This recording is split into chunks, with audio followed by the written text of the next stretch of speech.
बार की बात है, एक छोटे से गांव में मायरा नाम की लड़की रहती थी। मायरा एक जिज्ञासु और साहसी बच्ची थी। हमेशा नए नए कारनामों की तलाश में रहती थी।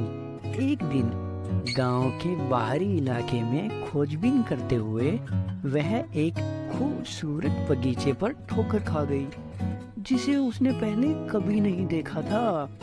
बगीचा किसी भी चीज से बिल्कुल अलग था, जिसे उसने पहले कभी भी नहीं देखा था। यह रंग बिरंगे फूलों, हरी भरी घास और सभी प्रकार के पेड़ों से भरा हुआ था।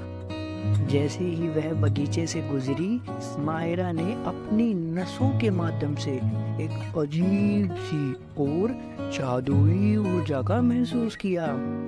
वह इसे समझा नहीं सकती थी, लेकिन वह जानती थी कि इस जगह में कुछ खास है।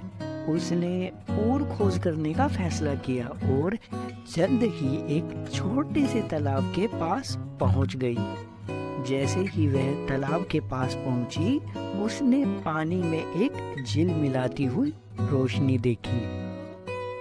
मायरा पानी में और करीब झुकी और उसने देखा कि तालाब में एक छोटी मछली थी जो चमकती हुई लग रही थी। वह उसे छूने के लिए आगे बढ़ी, लेकिन जैसे ही उसने हाथ से पानी को छुआ, मछली गायब हो गई। अचानक भाग बदलने लगा, पेड़ लंबे हो गए और फूल और भी अधिक जीवंत हो गए।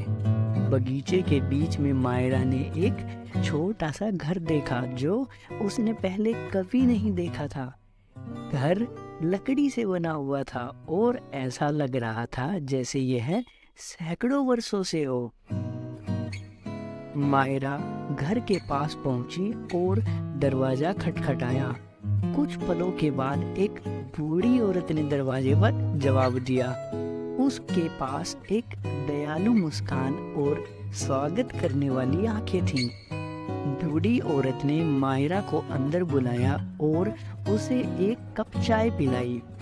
जैसे ही वे एक साथ बैठे, बूढ़ी औरत ने मायरा को जादू के बगीचे की कहानी सुनाई। कई साल पहले बगीचे को एक शक्तिशाली जादूगर द्वारा बनाया गया था, जिसका प्रकृति के साथ विशेष संबंध था। उन्होंने बगीचे को दुनिया के सभी जादुई प्राणियों के लिए एक अभयारण्य के रूप में बनाया। हालांकि समय के साथ लोग बगीचे के बारे में भूल गए और यह बाकी दुनिया से दूर छिप गया। तब बूढ़ी औरत ने मायरा को एक छोटा सा बीज दिया और उसने कहा कि यह बगीचे की पूरी क्षमता को खोलने की कुंजी है। उसने मायरा को बगीचे के बीच में बीज बोने और उसे हर दिन पानी देने का निर्देश दिया। जैसे ही मायरा ने बूढ़ी औरत का घर छोड़ा और गांव वापस चली गई, उसे उद्देश्य और उत्साह का एहसास हुआ। अगले कुछ दिनों में मायरा हर दिन बगीचे में जाती थी और बीज की देखभाल करती थी।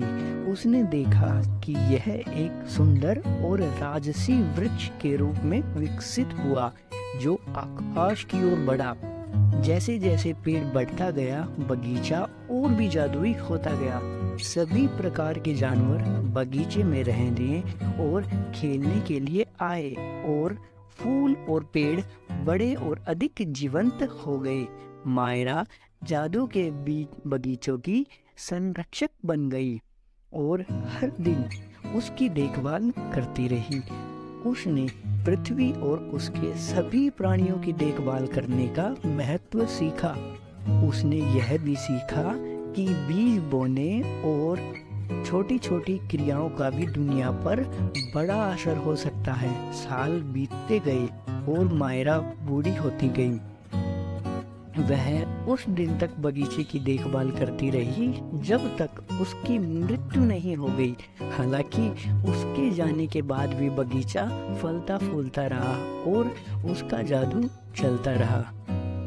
तो चलो व्यूअर्स, अब आप सब बताओ इस कहानी से हमें क्या शिक्षा मिलती है। वीडियो को पॉज करो और कमेंट में जरूर बताना कि आपको इस कहानी से क्या शिक्षा मिलती है। तो चलिए अभी मैं बताता हूँ। कहानी की शिक्षा यह है कि हम सभी में बदलाव लाने की शक्ति है। चाहे हमारे कार्य कितने भी छोटे क्यों न लगे, पृथ्वी और सभी प्राणियों की देखभाल करना हमारी जिम्मेदारी है और यह सुनिश्चित करना हम पर है कि आने वाली पीढ़ियां इसकी सुंदरता और जादू का आनंद ले सकें।